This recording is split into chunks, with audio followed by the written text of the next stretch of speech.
Bring in John Rutledge, chief investment strategist at Safanad and a CNBC contributor. I don't know. I would like to believe this is real, John, but you wonder, is this just kind of a short-term, quote, gift from the Communist Party, only to see them flip back to the harsh restrictions once everybody kind of, calms down and goes home?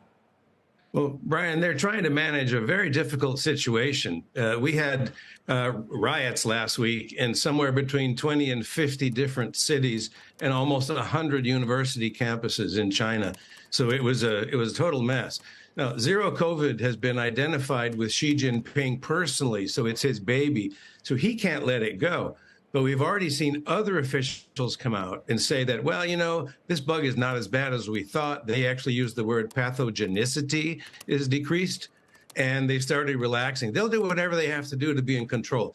Every meeting I've ever had with a Chinese senior official has the word stability in every paragraph of the conversation. Yeah, you're very good at taking their language. They don't use random words. Every word they say, they're like the Federal Reserve.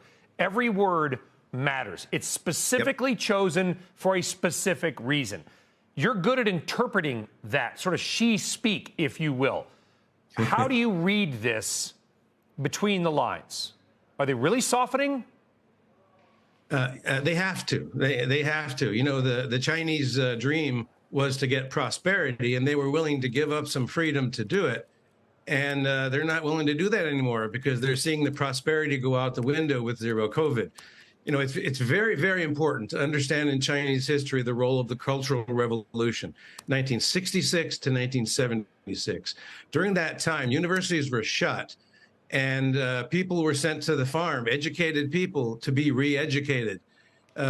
Xi Jinping's including father President Xi, yes, including Xi's father, who was then paraded around, humiliated. Xi was basically sent to a work camp and was reportedly repeatedly beaten, only to come back as like sort of the super communist, and that's how he rose to power.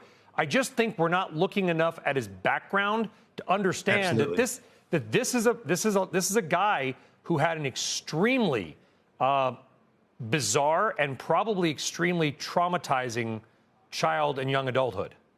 Absolutely. And remember, he was brought into this position by Jiang Zemin, who's the former mayor of Shanghai and then later president of China.